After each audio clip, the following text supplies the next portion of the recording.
कहानी की शुरुआत में हम गुलिवर नाम के एक आदमी को देखते हैं जो सुबह सुबह उठकर अपने लिए चाय बना रहा था और ऑफिस जाने की तैयारी कर रहा था। गुलिवर एक मेल रूम बॉय था। जिस लोगों के भी मेल आते थे ये उनको मेल दे देता था। गुलिवर चाय पीकर ऑफिस के लिए रवाना हो जाता है। फिर वहाँ एक आदमी आता है जो गुलिवर से कहता है कि मुझे प्रमोशन मिलने वाली है। ये आदमी गुलिवर का दोस्त होता है जिसका नाम डैन होता है। गुलिवर और डैन उठकर मेल सर्व करने लग जाते हैं। वो मेल सर्व करने के बाद एक लड़की को देखता है जिसका नाम डार्सी है। डार्सी एक ट्रैवल एडिटर है। ये लोगों को ट्रैवल पर भेज देती है। फिर वो लोग ट्रैवल में जो कुछ देखते हैं डार्सी उसे बुक में लिखकर शाया कर देती है। डार्सी गुलिवर से कहती है कि क्या मेरे लिए कोई मेल आया है। गुलिवर कहता है कि मैं चेक करता हूँ। फिर वो दोनों वहाँ से बाहर आ जाते हैं। डैन नाम का आदमी गुलिवर से कहता है कि तुम्हें डार्सी पसंद है तो उसे चाय पर इनवाइट करो। गुलिवर कहता है कि ये मेरे लिए आसान काम है, मैं जब चाहूँ डार्सी को हर जगह ले जा सकता हूँ। गुलिवर डैन नाम के आदमी से कहता है कि अगली बार जब वो मुझसे मिलेगी मैं उसे बता दूंगा कि मेरे साथ चाय पीने जाओ। वो दोनों लिफ्ट में जाते हैं कि तभी डार्सी भी वहाँ आ जाती है। डैन बहाना बनाकर वहाँ से बाहर निकलता है ताकि वो दोनों एक दूसरे से बातें कर सकें, लेकिन गुलिवर के मुंह से कोई बात भी नहीं निकल रही थी। वो चाहता था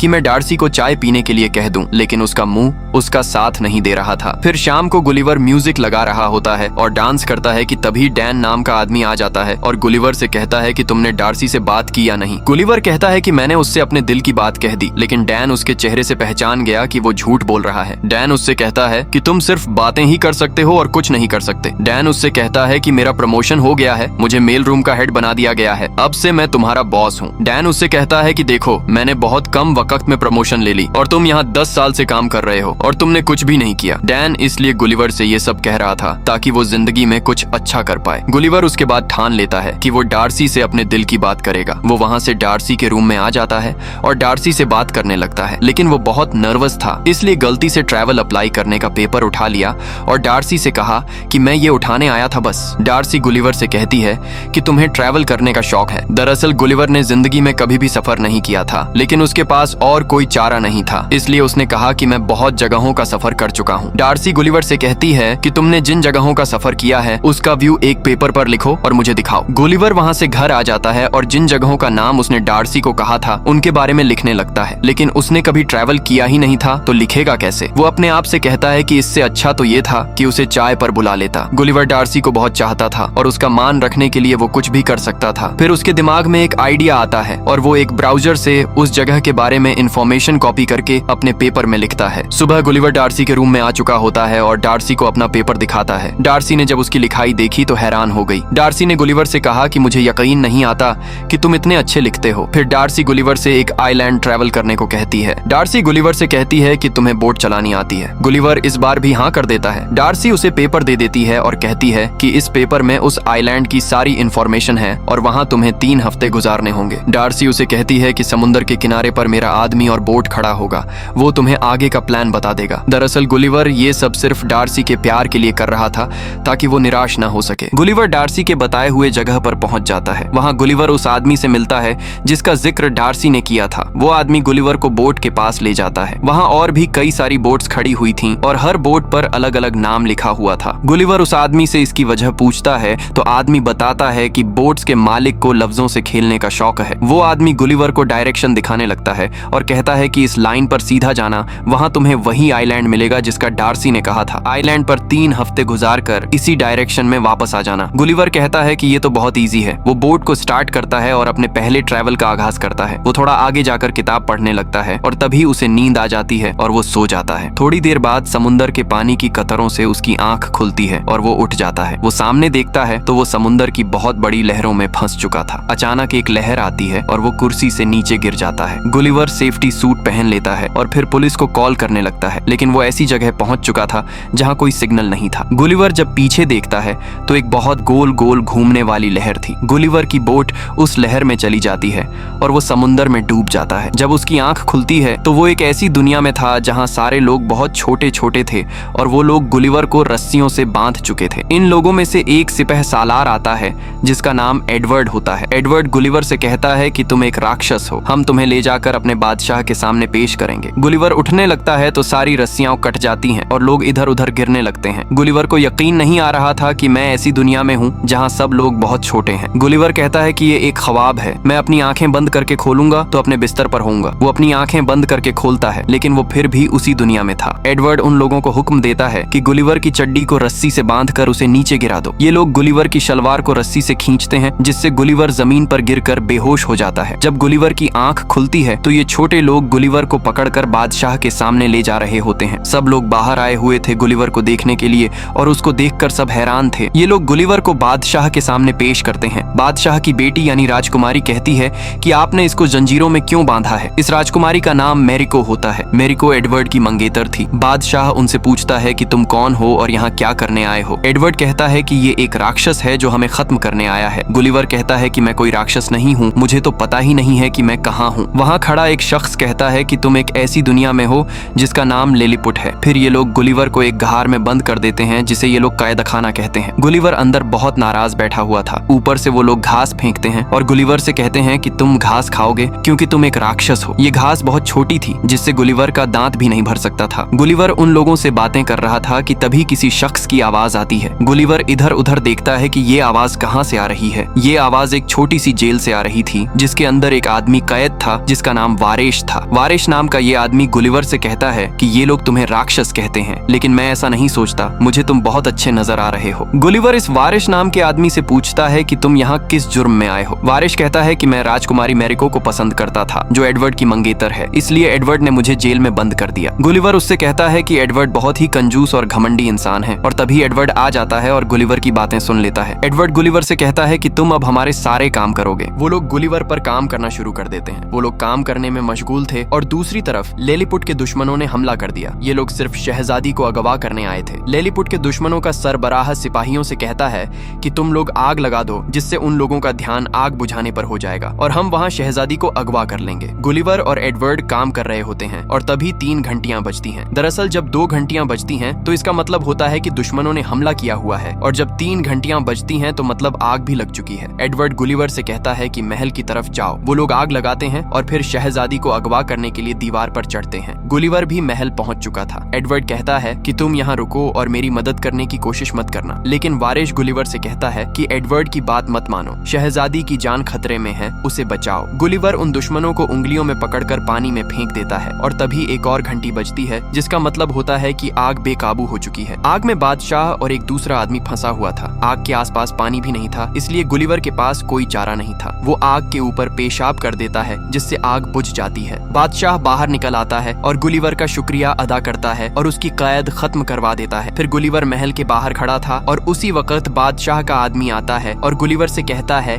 कि बादशाह ने आपको दावत पर बुलाया है। गुलिवर कहता है कि मैं दावत पर जरूर आऊंगा, लेकिन बादशाह को कह दो कि पहले वारिश को कैद से आजाद करो और उसे भी खाने पर बुलाना होगा। आदमी बादशाह से कहने के लिए अंदर जाता है। वारिश गुलिवर से कहता है कि तुम मेरे लिए अपने आप को जहमत मत दो, लेकिन गुलिवर कहता है कि तुम मेरे दोस्त हो, मैं तुम्हारे बिना खाने पर नहीं जाऊंगा। उसी वक्त वो आदमी आ जाता है और कहता है कि बादशाह ने आपकी शर्त कबूल कर ली है। फिर वो लोग खाना शुरू करते हैं। गुलिवर को खाने की चीजें बहुत छोटी छोटी नजर आ रही थीं। बादशाह उससे पूछता है कि मैंने सुना है कि तुम टाको से आए हो, जहाँ पर कोई जाने की हिम्मत नहीं करता। गुलिवर कहता है कि मैं कोई टाको से नहीं आया हूँ, बल्कि मैं न्यूयॉर्क से आया हूँ, जो अमेरिका का सबसे बड़ा शहर है। बादशाह की बीवी पूछती है कि वहाँ भी बादशाह होता है या नहीं। गुलिवर कहता है कि वहाँ बादशाह की जगह एक वजीर आजम होता है, जो हर 4 साल बाद बदल जाता है। मैरिको गुलिवर से पूछती है कि क्या तुम अपनी लोगों में सबसे ताकतवर आदमी हो। गुलिवर को बचपन से बड़े बड़े दावे करने का शौक था, इसलिए वो कह देता है कि मैं वहाँ का सबसे ताकतवर आदमी हूँ, बाकी सब मुझसे छोटे थे। मैरिको कहती है कि आप कितने दिनों के लिए आए हैं। गुलिवर कहता है कि मेरी किश्ती गुम हो गई है, जब तक वो नहीं मिल जाती मैं यहाँ से नहीं जा सकता। बादशाह कहता है कि तुम फिक्र मत करो, मेरे सिपाही आपकी किश्ती ढूंढ लेंगे, इसी दौरान हम आपके लिए रहने की जगह बनाते हैं। गुलिवर कहता है कि मुझे सोने के लिए बहुत बड़े घर की जरूरत होगी। बादशाह कहता है कि हमारे पास दुनिया के सबसे हुनरमंद कारीगर मौजूद हैं। वो लोग गुलिवर के लिए घर बनाना शुरू कर देते हैं। कुछ ही दिनों में एक खूबसूरत घर गुलिवर के लिए बन जाता है। इसके बाद गुलिवर उन लोगों के लिए सिनेमा बनाता है और उसमें अपनी कहानी चलाता है कि किस तरह वो समुंदर में डूबकर यहाँ आया था। इसके बाद वारिश गुलिवर से कहता है कि आप मुझे कोई आइडिया दें कि मैं कैसी शहजादी को अपने प्यार में पागल कर लूं। गुलिवर कहता है कि उसके लिए तुम्हें बहुत बड़ा सोचना पड़ेगा। गुलिवर उसे वहां ले जाता है जहां शहजादी खड़ी थी। गुलिवर नीचे से वारिश को बातें बताता था और वारिश वही बातें शहजादी से करता था, जिससे शहजादी बहुत इंप्रेस हो जाती है। फिर गुलिवर वारिश से कहता है कि नाचना शुरू करो। वारिश नाचने लगता है, जिससे शहजादी भी नाचने लगती है। फिर शहजादी को कोई बुला रहा होता है, इसलिए वो वारिश से कहती है कि कल मिलते हैं इसी जगह और इसी वक्त। वारिश बहुत खुश हो जाता है। शाम को एडवर्ड गुलिवर के पास आता है और उससे कहता है कि हमारे आदमियों ने आपकी किश्ती ढूंढ ली है। गुलिवर किश्ती के पास जाता है और किश्ती को देखकर बहुत खुश हो जाता है। फिर वो अपना फोन उठाता है, जिस पर 12 मैसेज आए होते हैं। ये मैसेज डार्सी ने किए थे। डार्सी ने मैसेज में ये लिखा होता है कि तुमने मुझे जो पेपर दिया था वो लिखाई तुमने कॉपी की थी, इसलिए मैं तुमसे बहुत नाराज हूँ। गुलिवर ये सुनकर बहुत उदास हो जाता है और महल के बाहर बैठ जाता है। इसी वक्त मैरिको बाहर आ जाती है और गुलिवर से उदास होने की वजह पूछती है। गुलिवर बात को उलट करके वारिश की बात शुरू कर देता है और मैरिको से कहता है कि तुम बहुत खुशकिस्मत हो जो तुम्हें वारिश जैसा आदमी चाहता है। मैरिको गुलिवर से कहती है कि आपके जाने के बाद हम आपको बहुत मिस करेंगे। गुलिवर कहता है कि मैं चाहता हूँ यहाँ कुछ दिन और ठहर जाऊँ। सुबह एडवर्ड बादशाह से कह रहा होता है कि ये गुलिवर राक्षस चाहता है कि मैं यहाँ रुक जाऊँ, ये जरूर हमारी जासूसी करने आया है। एडवर्ड बादशाह से ऊंची आवाज में बात कर देता है, जिसकी वजह से बादशाह उससे सरबराही लेकर गुलिवर को दे देता है। एडवर्ड गुस्से में आ जाता है और सुरक्षात्मक कवच बंद कर देता है, जिससे दुश्मनों को हमला करने में आसानी पैदा हो जाती है। दुश्मनों को जैसे ही पता चलता है वो गोलाबारी शुरू कर देते हैं। वारिश गुलिवर के पास आकर उससे कहता है कि दुश्मन हमला करने आ रहे हैं, तुम्हें जाकर उन्हें रोकना होगा। गुलिवर बाहर जाता है तो देखता है कि समुंदर में किश्तियों की एक लहर उसकी तरफ आ रही थी। बादशाह उससे कहता है कि तुम अब हमारे सरबराह हो, तुम्हें ही हमारे दुश्मनों को रोकना होगा। गुलिवर नहीं चाहता था कि वो लोगों को मारे, लेकिन बादशाह ने उसे सरबराह बनाया था, इसलिए वो समुंदर में दुश्मनों की तरफ रवाना हो जाता है। गुलिवर दुश्मनों के पास पहुंच जाता है और उनसे कहता है कि मैं नहीं चाहता कि तुम लोगों को मारूं, इसलिए मैं नाटक करूंगा और तुम लोग नाटक में चिल्लाओगे। गुलिवर नाटक करना शुरू करता है, लेकिन दुश्मन उसके साथ गद्दारी करते हैं और उस पर फायरिंग शुरू कर देते हैं। गुलिवर किश्तियों को रस्सियों से पकड़कर खींच लेता है और वापस आ जाता है। इसके बाद ये लोग गुलिवर के कहने पर न्यूयॉर्क जैसा बाजार बनाते हैं। गुलिवर ये देखकर बहुत खुश होता है। फिर कुछ छोटे लोग गुलिवर के बाल काट देते हैं। इसके बाद एडवर्ड बिना पूछे शहजादी के कमरे में चला जाता है। शहजादी ये देखकर बहुत गुस्सा हो जाती है और उससे कहती है कि आप इस तरह मेरे कमरे में नहीं आ सकते। एडवर्ड कहता है कि मैं तुम्हारा मंगेतर हूँ, इसलिए मैं यहाँ आया हूँ ताकि तुमसे प्यार वाली बातें कर सकूं। शहजादी एडवर्ड से कहती है कि हमारा रिश्ता बचपन में हुआ था और अब मैं इस रिश्ते को नहीं मानती। एडवर्ड गुस्से में बाहर आ जाता है, जहाँ न्यूयॉर्क जैसा बाजार बन चुका था और लोग गुलिवर जैसे कपड़े पहनकर बेच रहे थे। एडवर्ड ये देखकर और ज्यादा गुस्सा हो जाता है और दुश्मनों के पास जाकर उनकी पार्टी में शामिल हो जाता है। एडवर्ड उनसे कहता है कि हम उसके खिलाफ एक ऐसी चीज बनाएंगे जो गुलिवर के टक्कर की हो। थोड़ी देर बाद सब लोग बाजार में बैठे हुए होते हैं कि तभी 5 घंटियां बजती हैं। वारिश गुलिवर से कहता है कि आज से पहले कभी भी 5 घंटियां नहीं बजी, इसका मतलब है कि कोई बहुत बड़ा खतरा है। फिर एडवर्ड आता है जो एक रोबोट के अंदर बैठा होता है। वो गुलिवर से कहता है कि मैं तुम्हें जंग की चुनौती देता हूँ, क्या तुम्हें मंजूर है? गुलिवर उसकी चुनौती मंजूर कर लेता है, जिसके बाद वो रोबोट एक बहुत बड़े रोबोट में तब्दील हो जाता है। गुलिवर उसको धक्का देता है, लेकिन वो हिलने भी नहीं था। गुलिवर समझ जाता है कि मैं इसके मुकाबले का नहीं हूँ। गुलिवर भागने लगता है कि तभी एडवर्ड उसे पीछे से पकड़कर उठाता है और उससे कहता है कि हार मान लो। गुलिवर हार मानता है क्योंकि वो उसके मुकाबले का नहीं था। ये सुनकर सब लोग बहुत खफा हो जाते हैं। बादशाह गुलिवर से कहता है कि तुम हार क्यों मानते हो?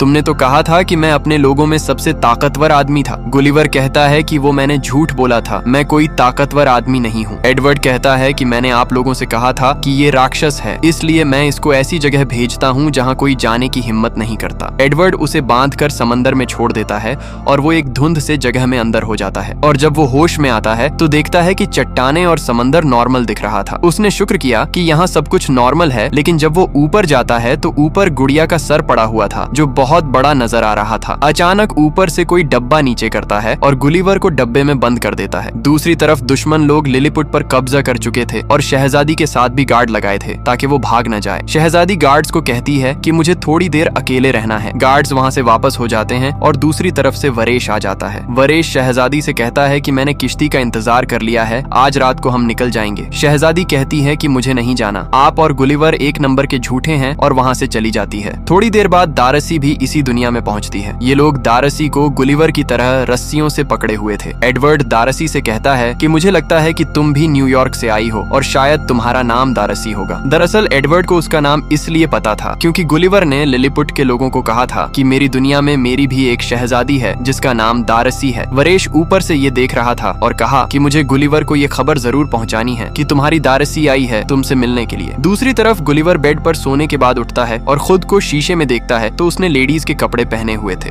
ऐसा लग रहा था कि वो एक गुड़िया है। तभी घर हिलने लगता है और एक लड़की दरवाजा खोलती है जो बहुत भारी नजर आ रही थी। दरअसल गुलिवर ऐसी दुनिया में आ गया था जहाँ सब इंसान बहुत भरे भरे थे और गुलिवर उनमें से सबसे छोटा था। इस लड़की ने गुलिवर को अपना गुड़िया समझकर उसको छोटे घर में रख लिया था। वो लड़की गुलिवर को बच्चों का दूध देती है और फिर उसे बेड पर लिटा देती है। थोड़ी देर बाद वरेश आ जाता है और गुलिवर से कहता है कि तुमको मेरे साथ लिलीपुट जाना होगा क्योंकि वहाँ दारसी आई है और उन लोगों ने दारसी को पकड़ लिया है। गुलिवर पूछता है कि दारसी यहाँ क्या कर रही है। उसने तो कहा था कि मैं तुमसे नाराज हूँ, यानी वो मेरे लिए यहाँ आई है। वरेश कहता है कि ये सब आपकी वजह से हुआ है, आपने हमसे झूठ क्यों बोला था। गुलिवर कहता है कि मैं आप सब लोगों को सच बताने से डरता था, इसलिए मैंने झूठ बोला क्योंकि जिंदगी में पहली बार मैं खुद को महान समझने लगा था। वो लोग वहाँ से वापस आ जाते हैं, वहाँ जहाँ दारसी बंद थी। गुलिवर दारसी के पास आता है। दारसी गुलिवर से पूछती है कि ये लोग कौन थे और ये कौन सी दुनिया है और ये लोग मुझे तुम्हारी रानी कहकर क्यों पुकार रहे थे। गुलिवर कहता है कि यहाँ सब राजा रानी हैं, इसलिए तुम्हें रानी बुलाया होगा। इसी वक्त जेल से बादशाह की आवाज आती है। एडवर्ड ने बादशाह और उसकी रानी को जेल में डाल दिया था। बादशाह गुलिवर से कहता है कि तुम अपनी रानी को बचाने के लिए वापस आए हो। अगर तुम एक दूसरे से प्यार भरी बातें करना चाहते हो तो हम अपने कानों में उंगली डाल लेते हैं। दारसी गुलिवर से कहती है कि क्या तुम मुझसे प्यार करते हो। गुलिवर उसको सब कुछ बताता है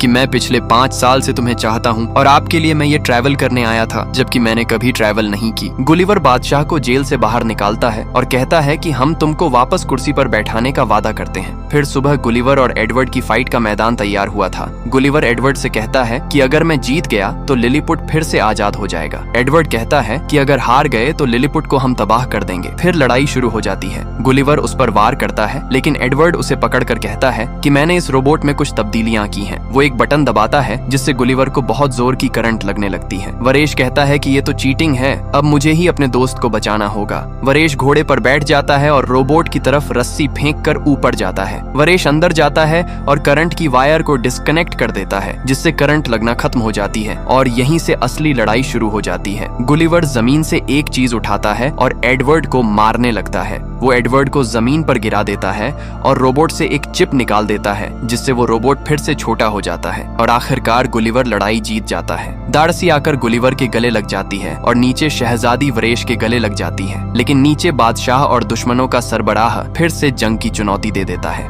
गुलिवर उनसे कहता है कि तुम एक जैसे लोग हो तो जंग क्यों करते हो, इसका कोई फायदा नहीं है, एक दूसरे के साथ खुशहाल जिंदगी गुजारो। फिर गुलिवर और दारसी वहाँ से जाने लगते हैं। सब लोग उसकी रुखसती के लिए वहाँ खड़े थे। वो लोग अपनी दुनिया वापस आ जाते हैं और एक दूसरे के साथ खुशी खुशी रहने लगते हैं और कहानी यहाँ खत्म हो जाती है।